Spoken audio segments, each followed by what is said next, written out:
Thank you for watching the Shikama Live Show with your host, Shikama. I'm your host, right? I belong to... Somebody belongs to somebody. Possessive nouns. Ben Carson on Donald Trump. Don't let PC culture win. Quote, what we really need to be talking about is how do we take care of our illegal immigration problem. The uproar over reality TV star Donald Trump saying that Mexican immigrants are rapists and drug dealers is the result of politically correct or PC culture run amok, retired neurosurgeon Ben Carson said this week. Quote, it's the PC police out in force, the 2016 Republican presidential candidate said Monday in an interview with a Daily Caller. Quote, they want to make very clear that this is a topic that you're not supposed to bring up. And let me say, so that you're very clear about what he's talking about. Over 90% of the people that cross the border to the south are criminals. Let me repeat that. Over 90%. I saw that statistic somewhere in one of the governmental databases. Yes, I read governmental databases. I'm not afraid to look that up on my computer. I know people don't want to look up governmental databases on their computer because they leave all sorts of horrible tracking cookies on your computer. But I'm a rebel. I look death in the face, something like that. Anyway, Trump announced in June that he would run for president in 2016. During his campaign launch, the real estate mogul and TV personality vowed to address America's illegal immigration policy, promising to build a wall on the southern border. He also accused Mexico of dumping its degenerates and rejects onto American soil. Quote, when Mexico sends its people, they're not sending their best. They're not sending you. They're sending people that have lots of problems, and they're bringing those problems with us, he said. They're bringing drugs, they're bringing crime, they're rapists, and some, I assume, are good people. Trump's remarks were met with immediate pushback. Several businesses, including NBC Universal, Univision, and Macy's, announced after his campaign launch that they'd no longer do business with him. But Carson said Monday that Trump's critics need to stop worrying about offending others and focus on the bigger picture. Quote, what we really need to be talking about is how do we take care of our illegal immigration problem, he said. I've talked about that extensively, and the key thing is we have to secure all our borders, north, south, east, and west. Quote, and it doesn't have to be a fence or wall, he added. That's stupid. We have all kinds of electronic surveillance devices, drones, not to mention people. So we can do it and then turn off the spigot that dispenses all the things that they are coming here to get. Then there won't be any reason for them to do it. Carson's apparent defense of Trump followed similar efforts from Representative Steve King, Republican of Iowa, and fellow Republican presidential candidate Senator Ted Cruz, Republican of Texas. Quote, I mean, that's pretty simple and straightforward, Carson continued. And I think everybody knows that. There's the ability to do it. There's not the will to do it. It's too juicy of a political football. The majority of the 2016 GOP field included former Florida Governor Jeb Bush, former Texas Governor Rick Perry, and Senator Marco Rubio, of Florida, have blasted Trump's comments. Trump has stood by his comments and in doing so has cited a Fusion report alleging, quote, 80% of Central American girls and women crossing Mexico en route to the United States are raped along the way.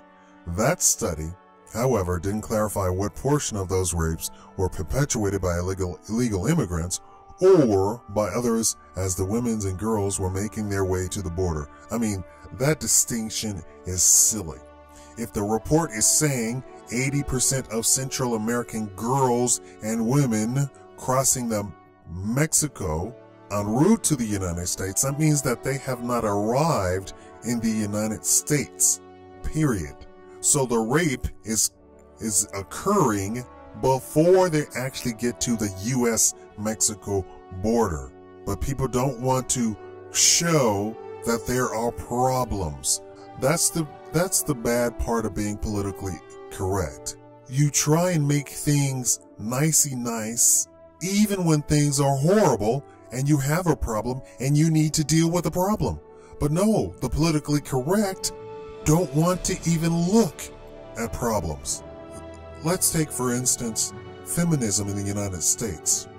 Is there an actual problem? We don't know, because the entire movement is riddled with political correctness.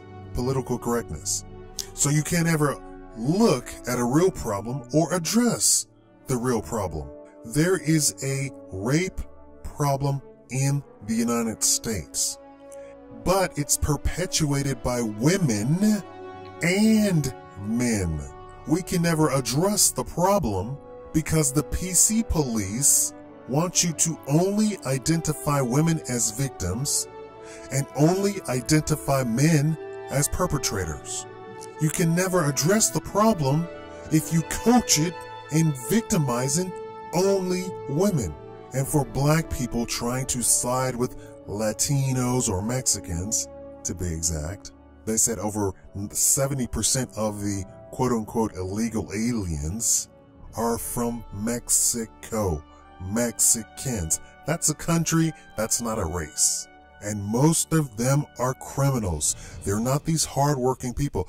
There are statistics that say that in some states, the Mexican illegal aliens, there are Asian illegal aliens, by the way, and there are Middle Eastern illegal aliens also that cross into the United States from the southern border, which is very problematic because we don't know what their intentions are. They might not be set on just raping one girl. They might be set on blowing up buildings or something like that. I know that's not PC to say that, but that's the truth. And I said problematic. If you have people who are hell-bent on jihadism crossing into the border undetected through the southern border, that is problematic. We just had a case of a Mexican criminal raping a woman in San Francisco. San Francisco has made it their policy to not repatriate or extradite or send away any illegal aliens. That they have taken a stance against the federal government. Now, why am I mentioning all of that? The guy who raped the woman in San Francisco, the illegal alien, was deported seven different times and always returned to San Francisco as his home base because he knew that he had a safe haven there. And he has murdered, raped, robbed, the whole 9 yards. He has a rap sheet as long as my arm, leg, what have you. However the saying goes, and don't get a dirty mind. He was sent back 7 different times. And so finally now this policy comes to light that San Francisco will not send illegal aliens back to their country, as is supposedly the law of the land. I know there's a lot of jokes about liberals, but here's some liberal information that is true. They are doing things against the very country that they're a part of. And they're not doing it for a good reason, or what they're doing is not having a good result. You can have a policy that you want to help good people, but you can't then say, we're going to make an assumption that all illegal aliens are good people, because that is not the correct and logical place to be. You have to use your brain. We let in thousands of people at a time through Ellis Island. Thousands. We don't have a problem with letting people into the country if they come legally. What the left is trying to put forward is that it's bad to even say that people are illegal, that they're committing a crime by its very nature. You can come through the country, through Ellis Island or whatever, legally, by the thousands. We just want to take a look at you. Can you give us that right? That we don't want to let in problems into our country? We have our problems already. We have police shooting little black kids, raping little black girls, shooting little 3-year-old and 4-year-old black kids, and then claiming that they feared for their life. Yes, this is in the news. We have our own problems. We don't need to invite other problems. And we reserve the right, just like a McDonald's or a 7-Eleven, to deny service to people who pose a problem. And that people are jumping on Trump because he's saying, hey, we have a problem, is not serving the country. Everything he said is correct. Mexico is eating us for lunch in the trade. China is eating us for lunch in trade. We literally built China. There's no figurative about it. There's no imaginary about it. There's no fantasy about it. We financially built China. Period. They sent all of their crap over here and we bought it. And what's really bad is we cannot send all of our crap over there. We can't even get it through customs. They have tariffs and fees and laws to protect their country. Does that sound like something logical that leaders of a country would do? Yes, it does. But this Ponzi scheme that we're running on the world with the US dollar says that our leaders, in trying to get the dollar moved around the world, means that we settled on no tariffs, no fees for Chinese goods to come into the country as long as China keeps buying dollars. And we're printing the dollars. Finally, during 2008, 2009, 2010, when we were printing billions of dollars a day, China said, hey, whoa, what are these dollars we're actually buying worth if you're printing them at such alarming rates? And then they unpegged the US dollar, the Chinese yuan from the US dollar, which means we're going to start paying premium for Chinese goods. It has already begun, and the big conglomerates that are overseas are looking for somebody else to produce their cheap goods. Dr. Ben Carson is absolutely right. Trump is right. We have a problem. We need to deal with it.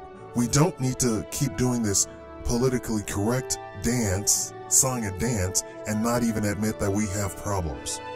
It's like the whole family incest that goes on for generations that nobody talks about. And then finally, you get one generation that says, whoa, what's going on here? And then you have an all-out family war, and it comes out on national TV. I'm talking about a music group of kids, five children. All the girls were molested by the father. Big, huge family, rich people, and finally they come out and say, oh, this is not happening, and the father gets arrested. That normally does not happen. That normally doesn't happen because people want to keep quiet about problems. No, we have to deal with our problems. If you subscribe to me, you know that I like to talk about problems in the open and present solutions.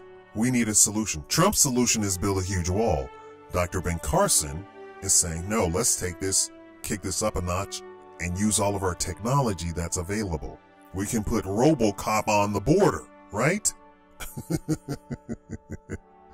I think Dr. Ben Carson is a genius, and he's running for political office, and some polls have him as being in the lead, but the mainstream media is not talking about him. I wonder why. And he has the largest online presence, just like Obama did in 2007, more than all of the other Republican candidates put together. The man is a genius. His political team is a genius.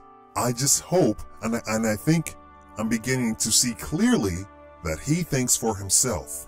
All of the other GOP candidates are saying, oh my God, I'm so offended by Trump. I can't believe he would say that. Obviously, their establishment, and that includes some of the people that you don't think are establishment, that you think are such independent thinkers. You have Jeb Bush claiming that he's Hispanic. I don't even understand that. Jeb Bush, brother of G.W. Bush, son of Bush Sr., George Bush Sr. Makes no sense. We have problems. We need candidates like Dr. Ben Carson, who says we're going to discuss these problems and that we need to discuss these problems. Now, Trump is a showman. Dr. Carson is a realist. Even when a showman says, hey, we have these problems and look at me, this is what we're going to do. Dr. Ben Carson is man enough and adult enough to say, yes, we do in fact have a problem. No matter how Trump presented it, we do have a problem, and that's what we need to look at. The guy's a genius. His team's a genius. Let's hope he's not a second coming of Obama, who got everybody stirred by his campaign and then turned around and was a shill for the government. Thank you for watching the Shikama Live Show.